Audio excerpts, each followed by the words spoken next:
Hi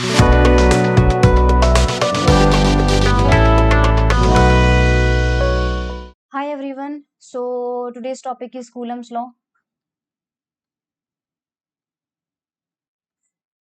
coulomb ने ये कहा था कि अगर आपके पास कोई 2 पॉइंट चार्जेस है, मान लीजिए Q1 एंड Q2, और उनके बीच की जो डिस्टेंस है दैट इज R, तो कूलम के अकॉर्डिंग इन दोनों के बीच में जो इलेक्ट्रोस्टैटिक फोर्स लगता है वो इन दोनों चार्जेस के मल्टीप्लिकेशन के डायरेक्टली प्रोपोर्शनल होता है, और साथ ही साथ इन दोनों के बीच की जो डिस्टेंस है उसके स्क्वायर के इनवर्सली प्रोपोर्शनल होता है।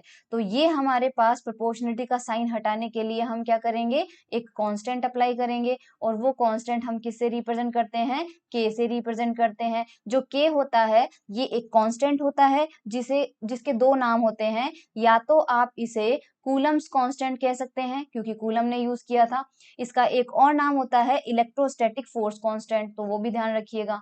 Okay, electrostatic force constant.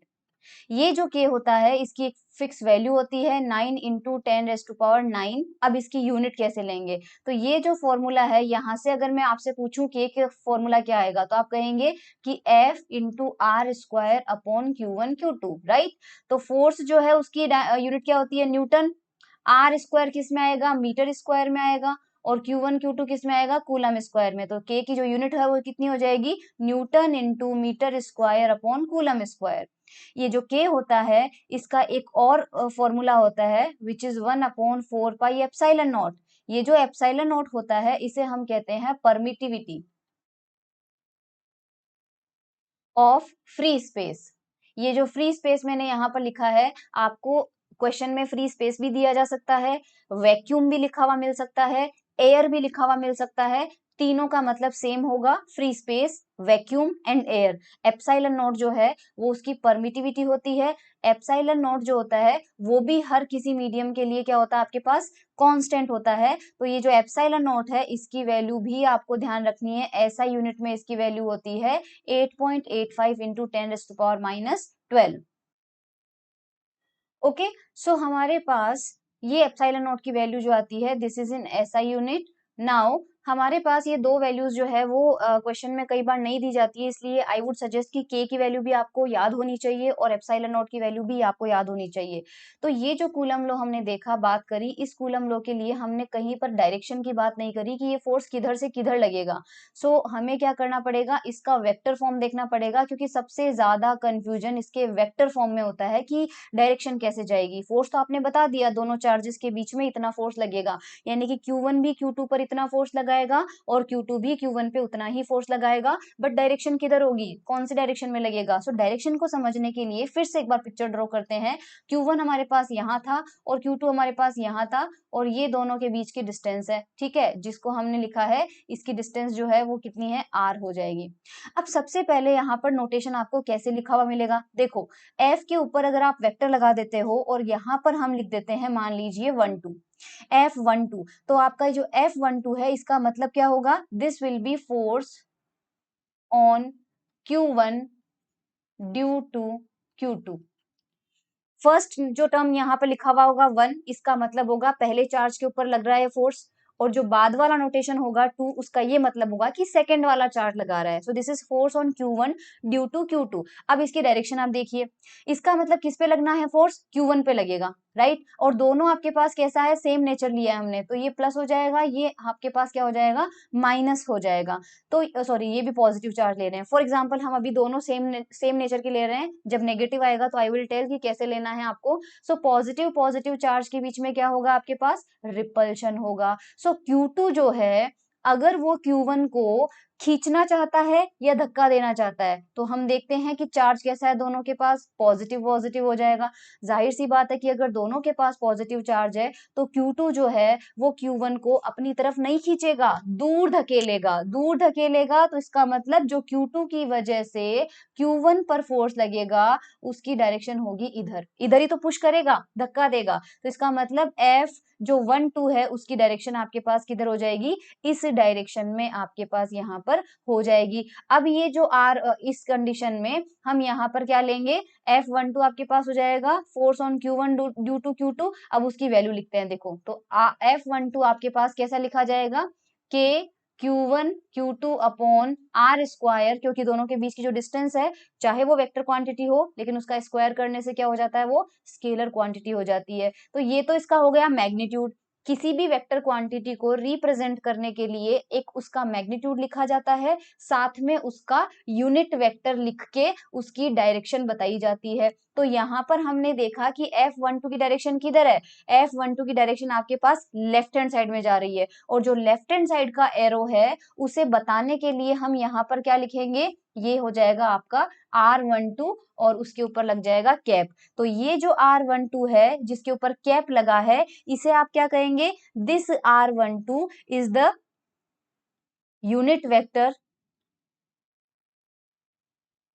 From, okay so हमें क्या करना पड़ेगा, सॉरी F12 हमने लिया है, ये Q2 से Q1 पे जा रहा है, Q2 से Q1 पे जाएगा, इसलिए हम थोड़ा सा यहाँ पर क्या करेंगे, चेंज करेंगे नोटेशन में, ये देखो उल्टा आएगा क्योंकि हमें 2 से 1 में लेना है, राइट। सो कंफ्यूजन नहीं हो। सो गाइस देखिए, आपको F12 लिया था आपने तो वो 2 से 1 की तरफ जा रहा था, 2 से 1 की तरफ, इसलिए हम क्या करेंगे, R के नीचे जब 2 1 लिखेंगे तो ये क्या बताता है आपको, ये बताता है this is unit vector from Q2, क्योंकि इसमें क्या आता है आपके पास 2 और 1 आता है, तो 2 से 1 की तरफ जाएगा, तो Q2 से लेकर Q1 की तरफ। और हमारा जो फोर्स लग रहा था F12, अगर आप ध्यान से देखें तो ये Q2 से शुरू होके Q1 की तरफ जो लाइन जा रही है उस डायरेक्शन में जा रहा है, तो यहाँ पे आपका पास आ जाएगा 2 1 और ये हो जाएगा unit vector from Q2 to Q1। तो आई होप ये वेक्टर अपन को क्लियर हो चुका है। अब इसका उल्टा लेते हैं, इसका उल्टा लेते हैं, देखो अगेन पिक्चर ड्रॉ कीजिए, Q1 से लेके Q2 और दोनों के बीच की डिस्टेंस हमारे पास क्या हो गई, R।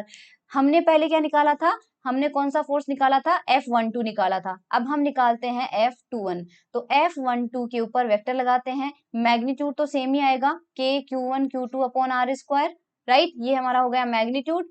अब हमें क्या करना है, डिस्टेंस देखनी है। तो सबसे पहले F21 कितना था, ये कौन सा फोर्स है, this is the force on Q2, क्योंकि मैंने कहा था पहले जो सिंबल लिखा हुआ होता है वो उस चार्ज को रिप्रेजेंट करता है जिस पर फोर्स लग रहा हो। तो force on Q2 due to Q1, तो अब Q1 लगाएगा फोर्स, अगर Q1 लगाएगा तो Q1 Q2 क्या करेगा, धक्का देगा दूर की तरफ, इसका मतलब इस पे जो फोर्स लगेगा वो इस डायरेक्शन में लगेगा, राइट। और ये जो डायरेक्शन है वो शुरू कहां से हो रही है, Q1 से Q2 की तरफ। This direction is nothing but Q1 to Q2, ये Q1 से शुरू होके Q2 की तरफ आप चलोगे तो इसी डायरेक्शन में जाओगे, और Q1 से Q2 तक जाना है, इसलिए डायरेक्शन कौन सी होगी, R12 होगी, और R12 के ऊपर अपन क्या लगा देंगे, कैप लगा देंगे। So this R1 is the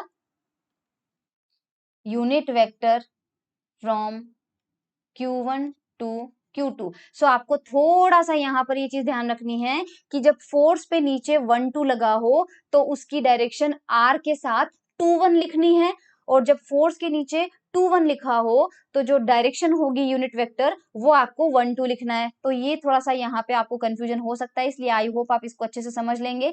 ये हमारा था वेक्टर फॉर्म में Coulomb's law.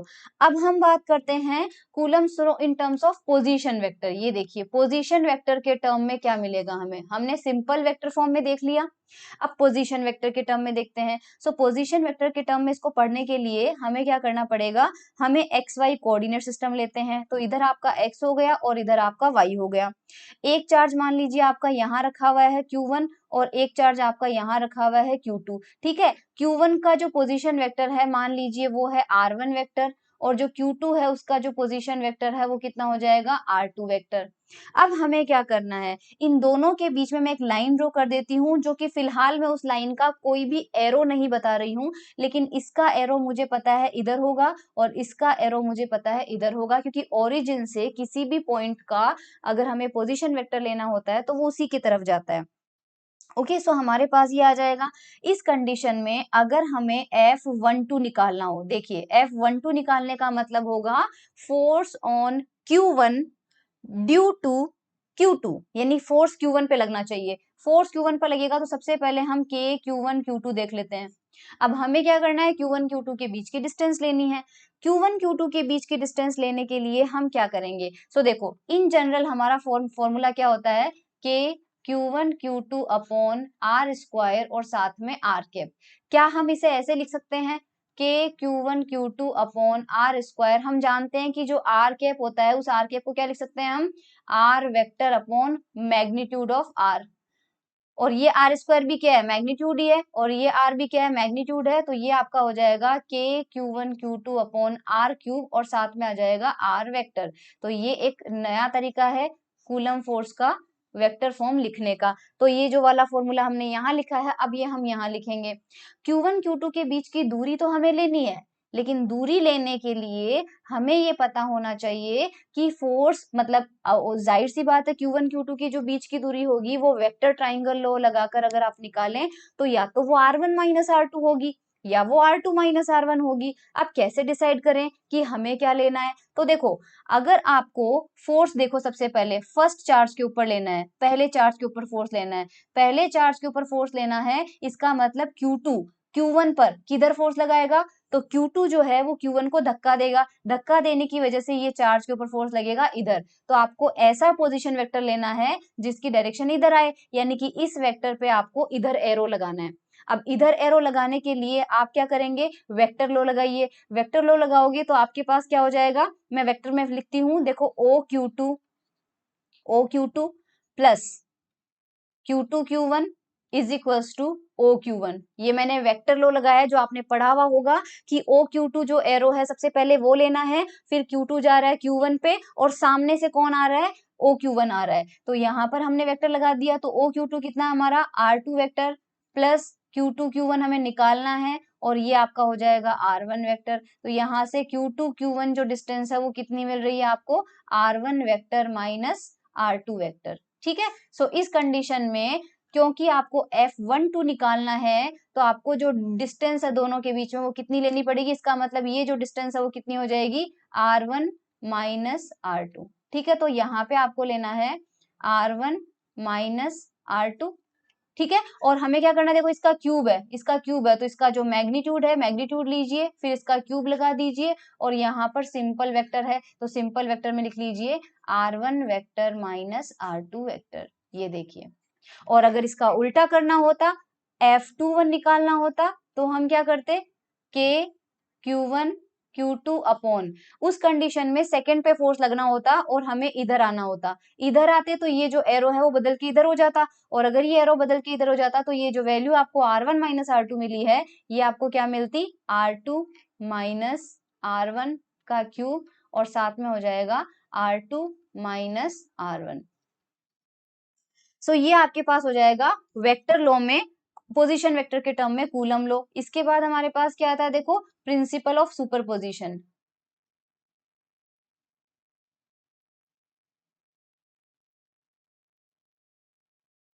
Principal of superposition का मतलब कुछ नहीं है, अगर आपके पास कोई एक चार्ज है मान लीजिए Q, और यहाँ पर चार्ज है Q1, यहाँ पर चार्ज है Q2, यहाँ पर चार्ज है Q3, यहाँ पर चार्ज है Q4 एंड सो ऑन, बहुत सारे चार्जेस से वो घिरा हुआ है, और अगर आपको उस Q चार्ज पर लगने वाला टोटल फोर्स कैलकुलेट करना है इन सब चार्जेस की वजह से, तो प्रिंसिपल ऑफ सुपरपोजिशन ये कहता है कि आप पहले केवल Q1 की वजह से फोर्स निकाल लीजिए और उस वक्त आप ये मान के चलिए कि वहां पर Q2 Q3 Q4 नहीं है। तो जब Q1 अकेला होगा तो वो Q पर कितना फोर्स लगाएगा, K Q Q1 upon R1 square, suppose in दोनों के बीच की डिस्टेंस है R1। सिमिलरली अब क्या करना है, Q2 की वजह से निकालिए जब कोई भी चार्जेस प्रेजेंट ना हो तो कितना हो गया, K Q Q2 upon R2 square, suppose यहाँ से जो डिस्टेंस है दैट इज R2। इसी तरह से आप थर्ड वाले चार्जेस की वजह से निकालिए Q Q3 upon R3 square, suppose ये आपके पास कितना हो जाएगा, R3 स्क्वायर हो जाएगा। ठीक है, तो हमारे पास यहाँ पर क्या हो जाएगा, ये इन सब का जो होगा आपके पास जो इंडिविजुअल है, साथ साथ में हमें क्या लेना पड़ेगा, इनकी डायरेक्शन चेंज हो रही है, as you can C R1 अलग डायरेक्शन में R2, तो यहाँ पे आपके पास R1 कैप आ जाएगा, यहाँ पे आपके पास R2 कैप आ जाएगा, यहाँ पे आपके पास R3 एंड सो ऑन। जितने चार्जेस आते जाएंगे सबका इंडिविजुअल कुल मिला के प्रिंसिपल ऑफ सुपरपोजिशन ये कहता है कि अगर मान लीजिए n नंबर ऑफ चार्जेस हमारे पास प्रेजेंट है, तो किसी एक चार्ज पे बाकी सब चार्जेस की वजह से लगने वाला जो टोटल इलेक्ट्रोस्टैटिक फोर्स होता है वो इंडिविजुअल चार्ज की वजह से लगने वाले फोर्सेस के वेक्टर सम के इक्वल होता है, सदिश योग के बराबर होता है। वेक्टर सम लेना है, इसीलिए मैंने यहाँ पर वेक्टर इंक्लूड किया है। This is called principle of superposition. So I hope that is clear to you. एक और चीज देख लेते हैं, ये हमारे पास प्रिंसिपल ऑफ सुपरपोजिशन हो जाता है। अब देखो, अगर कोई फोर्स हमारे पास निकाल रहे हैं फ्री स्पेस में या फिर किसी मीडियम के अंदर, तो हमारे पास मान लीजिए दो चार्ज हमने रखे हैं Q1 और Q2, और इस पूरे सिस्टम को हम पानी में रख देते हैं या फिर ग्लिसरीन में रख देते हैं या फिर किसी ऐसे मीडियम में रख देते हैं जहां पर एटलीस्ट एयर मतलब हवा नहीं हो या वैक्यूम नहीं हो, किसी मीडियम के अंदर रख दो। तो मीडियम के अंदर क्या उतना ही फोर्स लगेगा जितना फ्री स्पेस में लग रहा था? तो द आंसर इज नो, अलग लगेगा। तो अगर हमारे पास फ्री स्पेस में फोर्स लगता है F और उसका आंसर है K Q1 Q2 upon R square, तो K की वैल्यू आप लिखते हैं 1 upon 4 pi epsilon not Q1 Q2 upon R square. तो अगर मान लीजिए अब आपने इसी चार्ज को, इसी सिस्टम को किसी ऐसे मीडियम में डाल दिया है जिसका डाइलेक्ट्रिक कांस्टेंट जो है वो डिफरेंट हो, बताऊंगी डाइलेक्ट्रिक कांस्टेंट क्या होता है। तो किसी मीडियम के अंदर, ये आपके पास ध्यान रखिएगा, ये जो फोर्स आपने लगाया है ये फोर्स किस में लगता है? फ्री स्पेस में। और अगर ये चार्जेस किसी मीडियम में रखे होंगे तो किसी मीडियम में जो फोर्स लगेगा वो आपके पास कितना होगा? 1 अपॉन 4 पाई, यहाँ पर आपके पास कितना आ जाएगा? यहाँ पर आपके पास आ जाएगा epsilon naught multiply by epsilon r. इस टर्म को आप सिंपली एप्सिलॉन भी लिख सकते हैं, right? Q1 Q2 upon R square दो तरह से लिखा जा सकता है। मैं F प्राइम कर देती हूँ क्योंकि फोर्स की वैल्यू चेंज हो चुकी है। इसे आप 1 अपॉन 4 पाई ओनली एप्सिलॉन भी लिख सकते हैं, ठीक है? Q1 Q2 upon R square. सो ये जो फोर्स है किसी मीडियम में लगेगा F प्राइम, राइट? अगर आपको यहाँ पर देखा जाए तो एप्सिलॉन जो है वो किसके इक्वल है? Epsilon naught epsilon r. ये एक रिलेशन आपको याद रखना है, ध्यान रखिएगा। This epsilon r is written as epsilon upon epsilon naught. ये फॉर्मूले आपको याद रखने हैं। तो आपके पास ये जो एप्सिलॉन आर होता है, इस एप्सिलॉन आर को बेसिकली हम बोलते हैं डाइलेक्ट्रिक कांस्टेंट, डाइलेक्ट्रिक कांस्टेंट या फिर relative permittivity.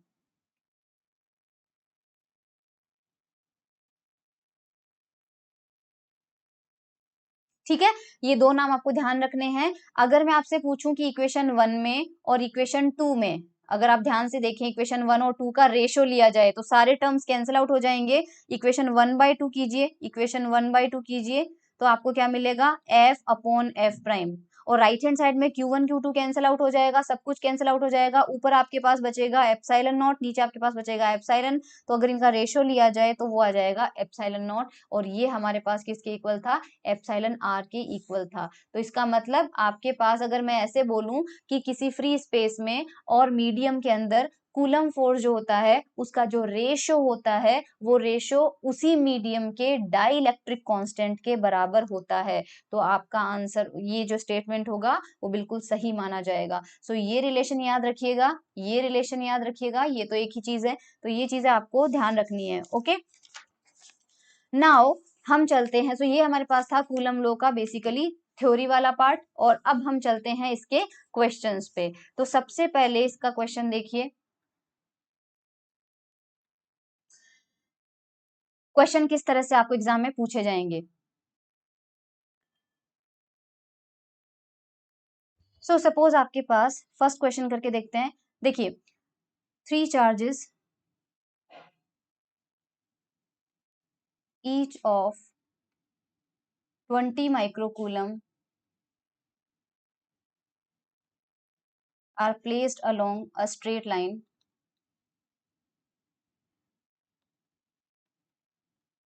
Successive charges being 2 meter apart. Question की लैंग्वेज समझिएगा। As shown in figure, I will give you figure. आपको बताना है the force on the charge on the right hand. Calculate the force on the charge on right end. So आपके पास यहाँ पर एक चार्ज है Q1 और उसी लाइन पे आगे चार्ज है आपके पास Q2 और उसी लाइन पे आगे चार्ज है Q3। ओके, ये तीनों चार्ज एक ही स्ट्रेट लाइन पे रखे हुए हैं। अब आपको समझना है क्वेश्चन की जो लैंग्वेज है वो समझना है। सबकी जो वैल्यू है वो कितनी है, 20 माइक्रोकूलम है। तीनों चार्जेस मतलब सेम है बेसिकली आपके पास। Now successive charges being 2 metre apart का मतलब क्या है? सक्सेसिव चार्जेस का मतलब होता है back to back. Back to back का मतलब होता है कि Q1 Q2 जो है वो 2 मीटर डिस्टेंस पे होंगे और Q2 Q3 जो है वो भी 2 मीटर डिस्टेंस पे होंगे। इसका ये मतलब आपके पास होता है। कहा जा रहा है the force on the charge on the right and. सबसे राइट मोस्ट एंड पे कौन सा है? Q3। तो मतलब हमें जो फोर्स निकालना है वो किसके ऊपर निकालना है? Q3 पे। तो सबसे पहले प्रिंसिपल ऑफ सुपरपोजिशन ये कहता है कि दोनों चार्जेस की वजह से आप निकाल लो और दोनों को उनकी डायरेक्शन के साथ ऐड करना है। तो सबसे पहले Q1 की वजह से कितना लगेगा? Q1 की वजह से फोर्स है मान लीजिए F1। तो F1 मतलब Q1 Q3 पे कितना फोर्स लगाएगा? तो सबसे पहले डायरेक्शन देखो, तीनों पॉजिटिव चार्ज दिया हमें, तो Q1 जो है वो Q3 को पुश करेगा इधर और जो Q2 है वो भी Q3 को पुश करेगा इधर। तो ये F1 की डायरेक्शन होगी और ये F2। As we can see दोनों सेम डायरेक्शन में है तो दोनों क्या हो जाएंगे? डायरेक्टली ऐड हो जाएंगे। सो F1 कितना लगेगा? K Q1 Q3 अपॉन, अच्छा Q1 Q3 के बीच की डिस्टेंस कितनी है? 2 + 2 कितना हो रहा है? 4। तो ये आपके पास आ जाएगा 4 स्क्वायर। ठीक है, सिमिलरली F2 Q2 की वजह से कितना आ जाएगा? तो K और ये हो जाएगा Q2 और ये हो जाएगा Q3 और Q2 Q3 के बीच की डिस्टेंस कितनी है? 2 का स्क्वायर। नाउ K की वैल्यू हमें कितना पुट करना है? 9 × 10⁹ यूनिट में नहीं लिख रही हूँ।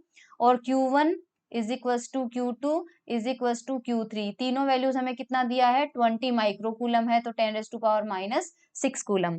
और डायरेक्शन डिस्टेंस हमें मीटर में ही गिवन है तो हमें कोई टेंशन नहीं है। नेट फोर्स कितना हो जाएगा? क्योंकि दोनों फोर्सेस की डायरेक्शन सेम है तो F1 + F2।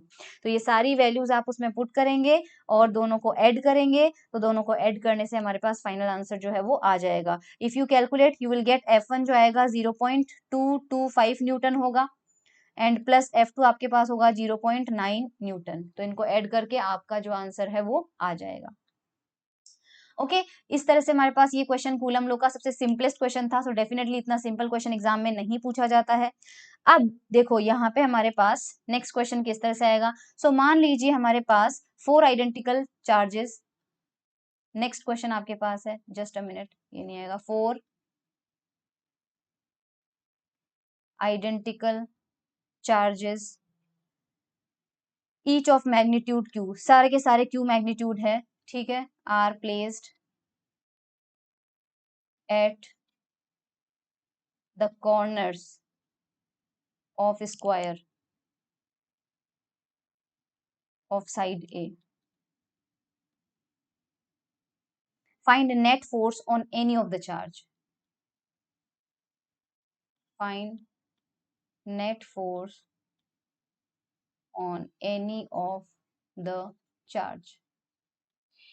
ओके, हमें बस इतना ही डिस्क्रिप्शन दिया है, डायग्राम हमें नहीं दिया है। डायग्राम हमें खुद ही बनाना पड़ेगा इसका। तो इसका डायग्राम कैसे बनाएंगे? 4 identical charges are placed at the corners of square of side A. तो सबसे पहले हमें क्या करना पड़ेगा? ए साइड का एक स्क्वायर बनाना पड़ेगा। तो ये हमने बना लिया ए साइड का एक स्क्वायर। और हमें क्या कहा जा रहा है? इसके कॉर्नर पे सेम चार्ज रखने हैं आपको Q। तो इस कॉर्नर पे आपके पास हो जाएगा मान लीजिए Q, यहाँ हो जाएगा Q, यहाँ हो जाएगा Q और यहाँ हो जाएगा Q। ठीक है, मैं इसका नाम दे देती हूँ यहाँ पे। Suppose this is A, this is B, this is C and this is D। और हमें कहा जा रहा है कि चारों में से कोई सा भी एक चार्ज ले लो, रिमेनिंग 3 चार्जेस की वजह से उसके ऊपर फोर्स निकालो। अब हमें जो फोर्स चाहिए उसका मैग्नीट्यूड पूछा है, राइट? हमें जो फोर्स है, ध्यान रखिएगा, उसका मैग्नीट्यूड पूछा है। आपको इसके ऑप्शंस दिए जा सकते हैं but I am just solving this directly, I am not writing down the options, it will take time. करना कैसे इस बार आपको, क्योंकि इससे प्रीवियस केस में आपके पास इजी क्यों था? क्योंकि दोनों फोर्सेस एक ही डायरेक्शन में आ रहे थे तो आपको डायरेक्शन ने परेशान नहीं किया, डायरेक्टली आपने उनका मैग्नीट्यूड ऐड कर दिया। इन दिस केस आपके पास डायरेक्शन अलग अलग आएगी। तो सबसे पहले सपोज आप कौन सा चार्ज लेके चलेंगे? हम सी पॉइंट पे जो चार्ज रखा हुआ है उस पर ए, बी और डी, इन तीनों की वजह से लगने वाले फोर्स की वैल्यू निकालेंगे। तो सबसे पहले देखो मैं निकालती हूँ एफ बी सी। बीसी का मतलब होगा वैसे तो BC का मतलब होता है B पर C की वजह से, तो मुझे CB लिखना चाहिए था, क्योंकि मैंने जो नोमेनक्लेचर आपको बताया उसके अकॉर्डिंग क्या आना चाहिए, CB। C पर फोर्स लगेगा कौन से चार्ज की वजह से, B की वजह से, तो FCB कितना आ जाएगा, K Q1 Q2, क्यों दोनों का चार्ज सेम है, एंड दोनों के बीच की डिस्टेंस कितनी है, BC, और BC की जो वैल्यू है वो हमें पता है कितनी है, A, तो ये आ जाएगा आपके पास A²। अच्छा, ये किस डायरेक्शन में होगा, ये आपके पास जाएगा, क्योंकि बी वाला चार्ज जो है वो सी को क्या करेगा, नीचे की तरफ धक्का देगा, पुश करेगा, तो इस जो फोर्स आपने निकाला है इसकी डायरेक्शन आएगी नीचे की तरफ, राइट। हम यहाँ पर कौन सा कोऑर्डिनेट लेते हैं, सपोज हम ये लेते हैं जिसमें एक्स पॉजिटिव इधर होगा और वाई पॉजिटिव ऊपर होगा, लेकिन ये जो हमें बीसी की वजह, सीबी की वजह से जो फोर्स मिला है वो तो नीचे जा रहा है, यानी नेगेटिव वाई डायरेक्शन में जा रहा है। अगर ये नेगेटिव वाई डायरेक्शन में जाएगा तो डायरेक्शन में क्या आ जाएगा, माइनस का जे कैप, माइनस का जे क्यों, बिकॉज नेगेटिव आई में जा रहा है। Similarly F D C, F C D, C पे लगना है डी की वजह से, ओके, सी पर फोर्स लगेगा डी की वजह से, तो के Q1 Q2 upon C D का स्क्वायर जो कि हो जाएगा A², और ये डी क्या करेगा, सी को धक्का देगा, धक्का देगा तो किधर देगा, खुद की जो लाइन है उसी लाइन के अलोंग धक्का देता है, और ये डायरेक्शन हमारी कौन सी है, as you can see plus x में है, तो ये यहाँ पे आ जाएगा i cap with positive sign आ जाएगा। अब तीसरा चार्ज कौन सा बचा है, ए बचा है, तो देखो जब ए सी को पुश करेगा तो दोनों को मिलाने वाली जो लाइन है उसी लाइन को आगे की तरफ बढ़ाते हुए धक्का देगा, यानी इस दिशा में धक्का देगा, इस दिशा में धक्का देगा, तो ये तो हमारे पास कितना हो जाएगा, एफ सी ए, तो के Q1 Q2 अपॉन, अब स्क्वायर में आपको पता है कि अगर ये डिस्टेंस a है और ये डिस्टेंस a है तो जो डायगोनल होगा वो पाइथागोरस थ्योरम से root of base square plus perpendicular square कितना हो जाता है, √2a हो जाता है, तो डिस्टेंस कितनी है आपके पास, √2a, और उसका स्क्वायर हो जाएगा, और डायरेक्शन कौन सी आएगी, अभी डायरेक्शन यूनिट वेक्टर में बड़ी इंपॉर्टेंट है, डायरेक्शन आपके पास ये आ रही है, स्क्वायर में आपको पता है कि ये एंगल 45 होता है, ये भी 45 होता है, तो यहाँ से थोड़ा सा मैं पेन चेंज कर रही हूँ, ये एंगल आपका है 45, ठीक है।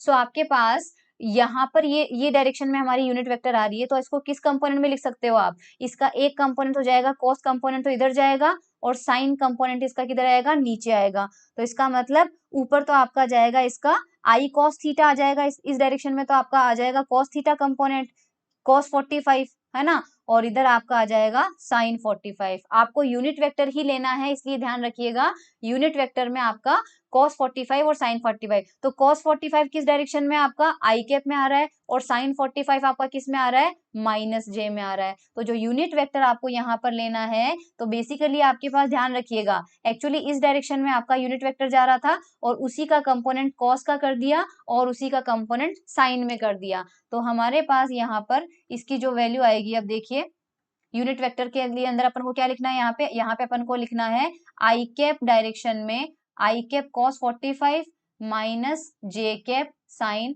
45, ये आएगा, ध्यान रखिएगा। सो ये आ जाएगा आपके पास के क्यू क्यू अपॉन 2a², और यहाँ पे cos 45 1/√2 होता है, sin 45 भी 1/√2 होता है, तो मैं 1/√2 बाहर ले लूं तो अपने पास क्या बन जाएगा, i माइनस जे, ये आपका आ जाएगा सी ए। अब हमने डायरेक्शन के साथ ले लिए हैं तीनों, तो नेट फोर्स निकालना है, नेट फोर्स क्या होगा, इन तीनों का टोटल हो जाएगा, तो नेट फोर्स आपके पास हो जाएगा C A, C B and C D, तीनों की वजह से लगने वाला फोर्स। अब अगर हम तीनों को जोड़िए तो देखो तीनों के अंदर आपके पास क्या है, आई कैप में एक फोर्स ये हो जाएगा, एक यहाँ से आएगा कंपोनेंट, जे में एक ये है और एक ये है, तो आप इन तीनों को ऐड करके आई कैप वालों को कॉमन लीजिए, जे कैप वालों को कॉमन लीजिए, सो आपके पास के क्यू² अपॉन a² सब में से कॉमन आएगा, और आई कैप में आपके पास कॉमन आएगा 1/√2 + 1, और जे में दोनों ही टर्म नेगेटिव में है, सो 1/√2 + 1, ये मैं आप पर छोड़ रही हूँ, ये आप इन तीनों को ऐड करेंगे, कॉमन लेंगे आई कैप और जे कैप को, तो you will get this thing, okay. So यहाँ पे हमारे पास ये आपके पास हो जाएगा फोर्स, लेकिन एज आई टोल्ड यू कि आपसे पूछा गया है फोर्स का मैग्नीट्यूड, तो फोर्स का मैग्नीट्यूड कैसे निकालते हैं, देखिए आप मुझे बताइए, जब आपके पास इस तरह से कोई फोर्स होता है आई कैप एफ एक्स प्लस जे कैप एफ वाई, और अगर मैं आपसे पूछूं कि इसका मैग्नीट्यूड बताइए, तो मैग्नीट्यूड में आप क्या करते हैं, रूट के अंदर आई कैप का जो कोफिशियंट है उसका स्क्वायर और जो जे कैप का कोफिशियंट है उसका स्क्वायर करके आप उनको ऐड करते हैं, तो यहाँ पर भी क्या होगा, आई कैप का कोफिशिएंट क्या है, ये मल्टीप्लाई बाय दिस, और जे कैप का कोफिशिएंट क्या है, के q square upon a square multiply by this factor.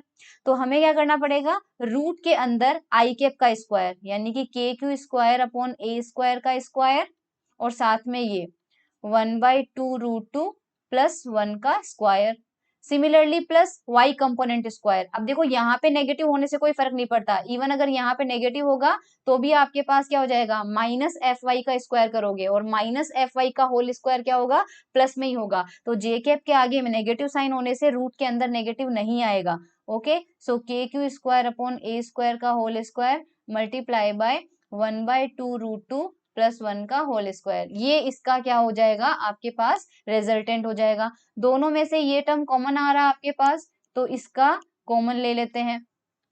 Square जो है और अंडर रूट है एक दूसरे से कैंसिल आउट होके बाहर आपके पास सिंगल पावर आएगा, and this square plus this square, तो देखो ये दोनों टर्म सेम है, तो x square plus x square कितना होता है हमारे पास, √2x² होता है, और √2 में √2 को अलग से रहने दो और एक्स स्क्वायर को सिंपली क्या कर दो, एक्स कर दो, क्योंकि रूट उसके ऊपर हट जाएगा। तो मैं ये जो अंदर वाला फैक्टर है इसको डायरेक्ट लिख देती हूँ √2 से मल्टीप्लाई करके, तो √2 से मल्टीप्लाई करके क्या लिखना है, 1/2 √2 प्लस 1 आ जाएगा आपके पास। इस √2 को आप अंदर भेज दीजिए, सो k q square upon a square आ जाएगा, और ये √2 से √2 कैंसिल आउट, 1/2 प्लस √2। तो देखिए ये फोर्स का मैग्नीट्यूड होगा। ओके, उस स्क्वायर की कंडीशन में आपके पास ये √2 का जो है वो मैग्नीट्यूड होगा। सिर्फ इसी से स्क्वायर से मिलता जुलता आपके पास एक और क्वेश्चन बन सकता है, और वो क्वेश्चन कैसे आएगा, ये देखिए क्वेश्चन नंबर 3। ये क्वेश्चन में क्या कहा जा रहा है, आपको एक सेटअप दिया है, वो सेटअप में ड्रॉ कर देती हूँ। एक आपको स्क्वायर दिया है, अब उसके ऊपर आपको चार्ज दिया है क्यू यहाँ पे है, कैपिटल क्यू यहाँ पे है, कैपिटल क्यू यहाँ पे है, और स्मॉल क्यू यहाँ पे है। इसके कोऑर्डिनेट आपको दिए हैं 0, a, इसके कोऑर्डिनेट आपको दिए हैं a, इसके कोऑर्डिनेट आपको दिए हैं यहाँ पे 0, 0, और इसके कोऑर्डिनेट आपको दिया है सॉरी ये 0, ये ये आपके पास y है, तो हाँ x 0 हो जाएगा, a हो जाएगा, और इसका आपके पास x हो जाएगा y, a0। तो ये हमारे पास क्या है, एक स्क्वायर के अंदर आपको, और सबकी साइड लेंथ, जाहिर सी बात है इनके कोऑर्डिनेट से आप पता कर सकते हैं कि ये स्क्वायर है, क्योंकि सब दोनों पॉइंट के बीच में आपके पास डिस्टेंस आपके पास 0 है। तो आपको क्या कहा जा रहा है यहाँ पे, this for this system find capital Q for which the resultant force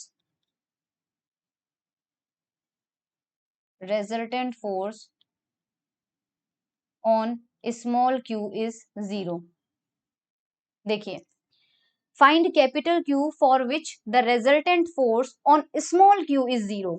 इसका क्या मतलब है, ये इस टाइप का क्वेश्चन आप थोड़ा सा कंफ्यूजिंग, पिछले वाले क्वेश्चन जैसा ही है, बस थोड़ा सा हल्का सा स्लाइटली चेंज उसके अंदर कर दिया। तो इस बार आपको क्या कहा जा रहा है, दो चार्जेस आपके पास डायगोनल पे हैं कैपिटल Q, और दो चार्जेस आपके पास स्मॉल q है वो भी डायगोनल पे हैं, और आपको कहा जा रहा है कैपिटल Q की हम ऐसी क्या वैल्यू रखें कि स्मॉल q पर फोर्स आपका 0 हो जाए। तो सबसे पहले तो हमें ये पता करना पड़ेगा कि कैपिटल Q जो है वो पॉजिटिव होना चाहिए या नेगेटिव होना चाहिए। अब एक बार हम दोनों कंडीशन कर लेते हैं। मान लीजिए हमारा स्मॉल q तो हम पॉजिटिव लेके चल रहे हैं, ठीक है, मान लीजिए स्मॉल q को तो हमने फिक्स कर दिया कि ये पॉजिटिव ही है। अब स्मॉल q को पॉजिटिव फिक्स करने के बाद कैपिटल Q देख लेते हैं कि पॉजिटिव होने से क्या Q पर कभी फोर्स बैलेंस हो सकता है। सो इन दोनों को पॉइंट को तो छोड़ दो, अब हमारे पास क्या स्मॉल q जो है, ये वाला स्मॉल q ले लो, कौन सा वाला ले लो, मान लीजिए आपके पास यहाँ पे ये अगेन इसको नाम दे देते हैं, तो this is A, this is B, this is C and this is D। तो A पर जो चार्ज है उसके ऊपर हम फोर्स निकालते हैं। अगर हमारा कैपिटल Q पॉजिटिव होता है तो इस स्मॉल q को ये धक्का देगा इधर की तरफ, और ये वाला अगर ये पॉजिटिव हो गया B वाला तो D वाला भी पॉजिटिव होगा, और अगर ये पॉजिटिव हो गया तो ये इसको धक्का देगा इधर की तरफ, और स्मॉल क्यू तो डेफिनेटली पॉजिटिव होगा क्योंकि स्मॉल क्यू को हम पहले से ही पॉजिटिव मान चुके हैं, तो वो इसको अलोंग द डायगोनल धक्का देगा। इन तीनों फोर्सेस के देखने से ही पता चल रहा है कि कभी भी ये फोर्स जीरो नहीं होगा, क्योंकि फोर्स तब जीरो होता है जब राइट साइड में लगने वाला फोर्स और लेफ्ट साइड में लगने वाला फोर्स बराबर हो जाए। बट यहाँ तो क्या हो रहा है, यहाँ तो आपके पास अगर इस बीच वाले का, इसका और इसका रिजल्टेंट लोगे तो वो इसी डायरेक्शन में आ जाएगा, इसी डायरेक्शन में आ जाएगा, तो एक ही डायरेक्शन में दो फोर्स लग गए। एक ही डायरेक्शन में दो फोर्स लगने की वजह से ये कभी जीरो नहीं होगा। इसका मतलब अब क्या करना पड़ेगा, इसका मतलब ये है कि आपको यहाँ पर देखिए कि कैपिटल क्यू आपका कैसा होना चाहिए, डेफिनेटली नेगेटिव होना चाहिए। तो कैपिटल क्यू जो है वो हम कैसे लेंगे, नेगेटिव लेंगे, क्योंकि अब क्या होगा, अब आपके पास ये जो स्मॉल क्यू है ये इस वाले स्मॉल क्यू को इधर धक्का देगा, लेकिन कैपिटल क्यू नेगेटिव होने की वजह से ये इसको अपनी तरफ अट्रैक्ट कर लेगा और ये भी इसको अपनी तरफ अट्रैक्ट कर लेगा। ये चीज मैंने कूलम लॉ में नहीं बताई है कि नेगेटिव चार्जेस जो होते हैं उनको ये अपनी तरफ अट्रैक्ट कर लेते हैं। तो इसलिए हमें इतना तो पता चल गया कि कैपिटल क्यू जो है वो कैसा होना चाहिए, नेगेटिव होना चाहिए। अगर स्मॉल क्यू को पॉजिटिव लिया है तो कैपिटल क्यू नेगेटिव होना चाहिए, और अगर स्मॉल क्यू को आप नेगेटिव ले लेंगे तो कैपिटल क्यू आपका पॉजिटिव होना चाहिए। तो अब हम प्रोसीड करते हैं हमारे सॉल्यूशन की तरफ। हम लेंगे इसी चार्ट्स पे, और यहाँ पे हमारा हो जाएगा माइनस क्यू, ये हमारा हो जाएगा प्लस क्यू, और ये हमारा हो जाएगा minus Q. Okay, so now हम क्या करेंगे, अब इस क्यू के ऊपर एक फोर्स लगाते हैं, तो एक तो इधर लगेगा, राइट। सपोज ये वाला पॉइंट मुझे नहीं पता हमने इसको क्या माना था, बट इसको मैं ए पॉइंट पे मान लेती हूँ अभी वापस से। तो ये जो ए पॉइंट पर लगेगा, suppose this is force F A, और उस एफ ए की वैल्यू होगी के Q1 Q2। मैं माइनस नहीं लिख रही हूँ क्योंकि डायरेक्शन जब आएगी, आप अभी माइनस लिख लीजिए तो फिर आप डायरेक्शन मत इंक्लूड कीजिए, और आप अभी डायरेक्शन ले लीजिए। तो अभी मैं सिर्फ मैग्नीट्यूड लिख रही हूँ, जब मुझे उल्टा सीधा मतलब लेफ्ट एंड राइट होगा तब मैं माइनस इंक्लूड कर दूंगी। सो सिर्फ मैग्नीट्यूड कितना होगा, साइड का जो स्क्वायर की जो साइड है दैट इज ए, तो ये ए स्क्वायर होगा। सिमिलरली ये वाला माइनस क्यू भी इसको अपनी तरफ खींचेगा, and suppose this is point B, तो ये जो है मान लीजिए कितना है एफ बी, तो एफ बी की वैल्यू हो जाएगी अगेन के क्यू अपॉन ए स्क्वायर। और ये जो है क्यू, ये तो प्लस है, तो प्लस क्यू इस प्लस क्यू को क्या करेगा, पुश करेगा, पुश करेगा, तो डायगोनल जिधर जा रहा है उसी डायरेक्शन में इधर पुश करेगा, देखो इधर पुश करेगा। और सपोज ये आपका कितना हो जाएगा ए बी, मैं इसको सी बोल देती हूँ, तो ये आपका एफ सी है, और एफ सी की वैल्यू कितनी हो जाएगी, के क्यू एन दोनों के बीच की डिस्टेंस है √2a²। अब बैलेंस होने के लिए हमें क्या करना पड़ेगा, दोनों का बैलेंस होने के लिए तो आपके पास वापस डायग्राम बनाओ। एक फोर्स आपका बन रहा है इधर एफ ए, और इधर आपका फोर्स, अब ध्यान से देखो एक बार, एफ ए और एफ बी, क्या इन दोनों की वैल्यू बिल्कुल सेम है, यस इन दोनों की वैल्यू बिल्कुल सेम है। तो एफ ए और एफ बी की वैल्यू बिल्कुल सेम होने की वजह से हम इसे सपोज करो एफ से रिप्रेजेंट कर देते हैं। तो एक एफ का आपका इधर लग रहा है और एक एफ का आपका इधर लग रहा है, और लेकिन एफ सी अलग है, तो एफ सी आपका इधर लग रहा है। अब हमें पता है कि ये 90 डिग्री है दोनों एफ के बीच में, तो दोनों एफ का जो रिजल्टेंट आएगा वो रिजल्टेंट किधर जाएगा, बिल्कुल पीछे की तरफ जाएगा इधर, राइट। और एफ इन दोनों का जो रिजल्टेंट आएगा वो कितना हो जाएगा, √2f हो जाएगा। आप यहाँ पर वो वाला फॉर्मूला लगा सकते हैं, दो वेक्टर का रिजल्टेंट निकालने वाला।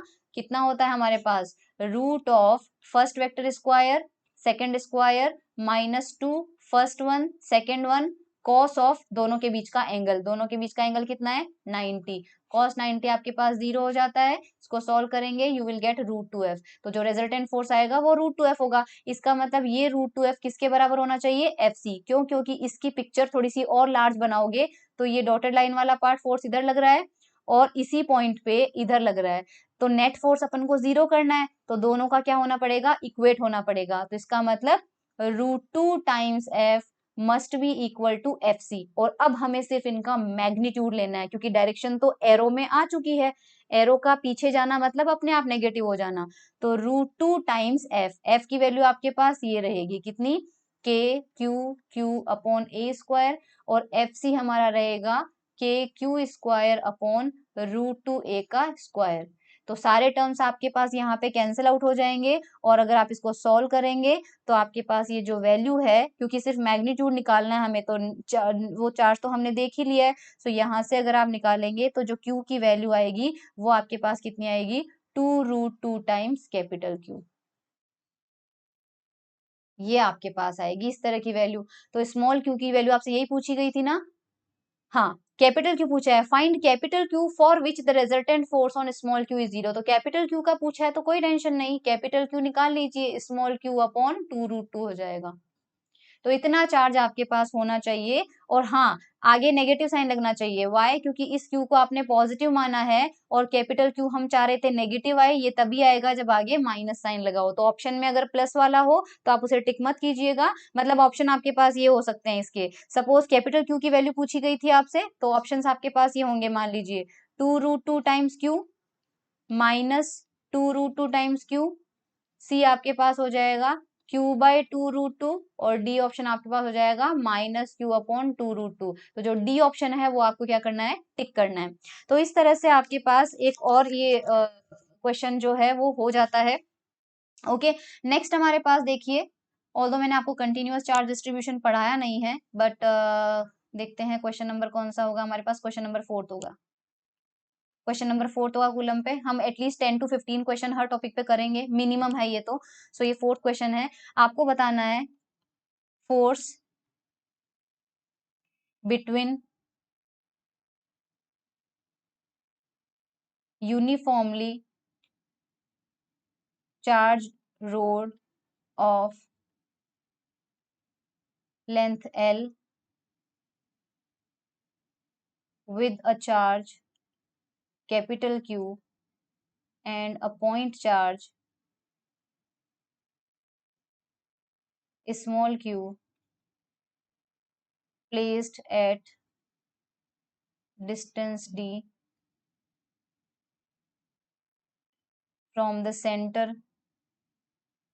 of road at its axial position।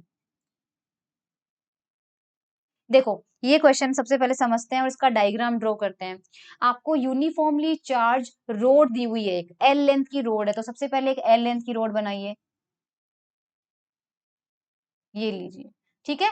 ये आपके पास हो गई एल लेंथ की रोड और इसको कैपिटल क्यू चार्ज हमने दे दिया। वो चार्ज यूनिफॉर्मली पूरी रोड के ऊपर डिस्ट्रीब्यूटेड है।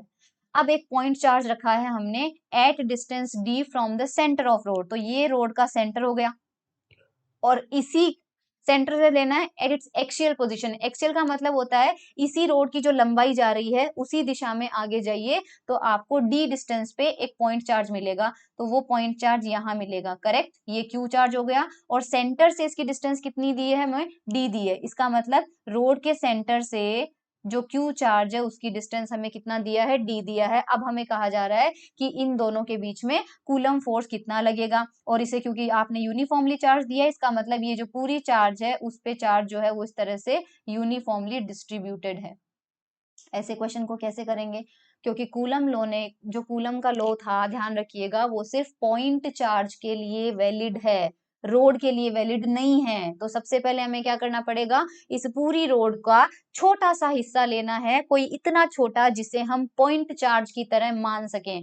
तो मान लीजिए छोटा सा हिस्सा मैंने ले लिया यहाँ पे, ये देखो मैंने ब्लू कलर से काट दिया है और ये जो चार्ज है वो इतना छोटा है कि मैं इसे पॉइंट चार्ज मान लूंगी, और यहाँ पे मान लीजिए कितना चार्ज आ जाता है, डी क्यू चार्ज आ जाता है। डी का मतलब ये होता है अपने आप में बहुत छोटा सा, ठीक है। अब ये जो डी क्यू है ये इस क्यू से मान लीजिए कितनी डिस्टेंस पे है, एक्स डिस्टेंस पे है, एक्स डिस्टेंस पे है। तो इन दोनों के बीच में कूलम फोर्स कितना लगेगा, सपोज वो फोर्स मैं रिप्रेजेंट करती हूँ डीएफ से, तो कितना हो जाएगा के Q1 Q2, तो Q1 कितना हो जाएगा डी क्यू और दूसरा चार्ज कितना हो जाएगा Q, और दोनों के बीच की डिस्टेंस कितनी है x, तो यहाँ पर कितना आ जाएगा एक्स स्क्वायर आ जाएगा। ये फोर्स हमारा हो चुका है। अब अगर हमें पूरी रोड की वजह से निकालना है तो ऐसे छोटे छोटे छोटे छोटे एलिमेंट्स हमें पूरी रोड में लेते जाना है, सबकी वजह से चार्ज फोर्स निकालते जाना है, लास्ट में सारे फोर्सेस को क्या करना है, ऐड करना है, क्योंकि प्रिंसिपल ऑफ सुपरपोजिशन यही कहता है। लेकिन ये एलिमेंट हम इतने छोटे छोटे ले रहे हैं कि इनको ऐड करना पॉसिबल नहीं है, और जहां पर ऐड करना पॉसिबल नहीं होता है वहां पर हम करते हैं इंटीग्रेशन। तो यहाँ पर हम दोनों साइड में क्या करेंगे, इंटीग्रेशन। तो इधर तो टोटल फोर्स आ जाएगा F, यहाँ पर हमें इंपॉर्टेंट चीज है कि लिमिट कहाँ से कहाँ तक जाएगी। तो लिमिट किसकी लगती है? जिसके रेस्पेक्ट में इंटीग्रेशन होता है। पर यहाँ हमारे पास क्या है? dq लिखा हुआ है। तो हम क्या करेंगे, सबसे पहले इस dq की वैल्यू निकालते हैं। अब देखिए ये जो q चार्ज है वो कितनी लंबाई में है? ये जो dq एलिमेंट आपने लिया है, आपने कितनी लंबाई का लिया है? क्योंकि आप हॉरिजॉन्टल डायरेक्शन में x डिस्टेंस ले रहे हो, इसलिए कोशिश कीजिएगा कि ये जो dq है इसकी लंबाई, छोटी सी लंबाई है और इसकी लंबाई मान लीजिए कितनी है? dx। अब देखो अगर l लेंथ में टोटल चार्ज कितना डिस्ट्रीब्यूट हो रहा है? q, right? ये हमें दिया है l लेंथ में q चार्ज डिस्ट्रीब्यूट हुआ है, तो छोटी सी लेंथ जो dx हमने ली है उसमें कितनी चार्ज आ जाएगा? उसमें आ जाएगा q by L multiply by dx, right? q by L multiply by dx हमारे पास उसमें चार्ज आ जाएगा। और हमने इसके अंदर कितना चार्ज माना है? dq। इसका मतलब ये जो चार्ज हमने निकाला है ये किसके बराबर है? dq के बराबर है। तो यहाँ पर dq की वैल्यू रखते हैं, तो k q by L dx multiply by q divided by x square. अब जो टर्म आपके पास चेंज नहीं हो रहे हैं उनको बाहर ले लो। के कांस्टेंट है, टोटल चार्ज कांस्टेंट है, पॉइंट चार्ज कांस्टेंट है, लेंथ ऑफ रोड कांस्टेंट है, integration dx upon X square आ जाएगा। तो अब लिमिट आपके पास जाएगी, x की लिमिट जाएगी। अब x की लिमिट जाने के लिए आप यहाँ पर देखिए कि सबसे ये जो आपने रैंडमली एलिमेंट लिया है, ये एलिमेंट आप पूरी रोड पे लेंगे, राइट? पूरी रोड पे लेंगे तो सबसे पहला एलिमेंट आप कहाँ लेंगे? कॉमन सेंस से सोचिए, Q के पास सबसे पहले आपका ये सिरा आता है जो मैंने ग्रीन कलर से ड्रॉ किया है, राइट? तो पहला DQ एलिमेंट आपका यहाँ पे होगा और सबसे लास्ट वाला DQ एलिमेंट आपका कहाँ होगा? यहाँ होगा। और जो x डिस्टेंस है वो किस किस के बीच में होती है? पॉइंट चार्ज और हमारे छोटे से एलिमेंट के बीच की डिस्टेंस होती है, राइट? तो पहला वाला एलिमेंट लीजिए, ये डिस्टेंस कितनी हो जाएगी आपके पास? तो अगर एक बार मैं यहाँ पे फिर से बनाती हूँ, देखिए ये रोड है, ये आपका पॉइंट चार्ज है और आपको इस सिरे से दूरी लेनी है, ठीक है? हमें पता है कि यहाँ पर इसके सेंटर से ये डिस्टेंस है d,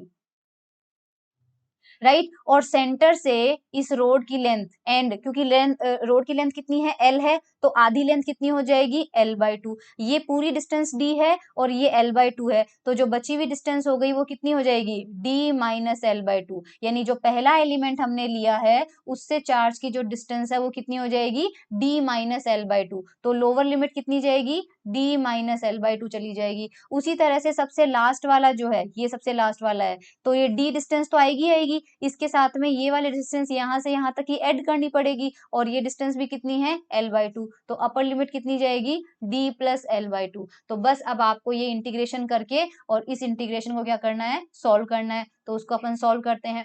तो देखिए ये हमारे पास हो जाएगा k q upon L square, sorry L आ जाएगा simply, dx upon X square का इंटीग्रेशन होता है -1 अपॉन एक्स। ओके, ये होता है -1/x। ये इंटीग्रेशन के फॉर्मूले में आप लोगों ने पढ़ा होगा, ठीक है? तो लोअर लिमिट चली जाएगी d माइनस l/2 और ये हो जाएगी d प्लस l/2।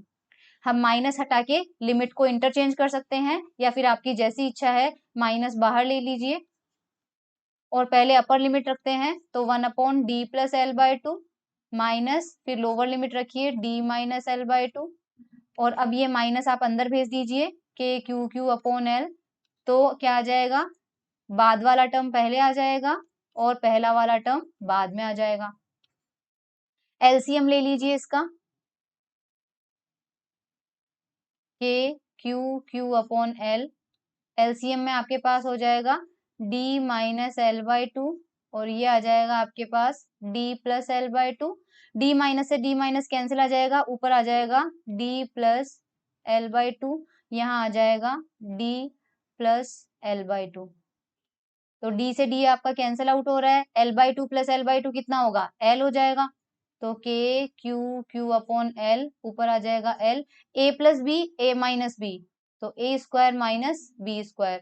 l से l आपका कैंसिल आउट हो जा रहा है और आपका आंसर आ रहा है k q upon d square minus l square by 4। तो देखिए ये टोटल फोर्स लगेगा किस किस के बीच में, उस पूरी रोड के बीच में और पॉइंट चार्ज के बीच में। तो ये हमारे कुछ क्वेश्चंस थे कूलम्स लॉ पे, लेकिन हम केवल 4 क्वेश्चन ही कर पाए हैं आज, क्योंकि थ्योरी हमने अच्छी खासी पढ़ ली थी इसकी। तो प्रैक्टिस क्वेश्चन जो है वो नेक्स्ट लेक्चर में करेंगे। तो नेक्स्ट सेशन हमारा पूरा अगेन कूलम लॉ पर ही होगा, हम कूलम लॉ पर ही कुछ क्वेश्चंस करेंगे और फिर अगर टाइम बच जाता है तो हम इलेक्ट्रिक फील्ड वाला टॉपिक स्टार्ट कर देंगे।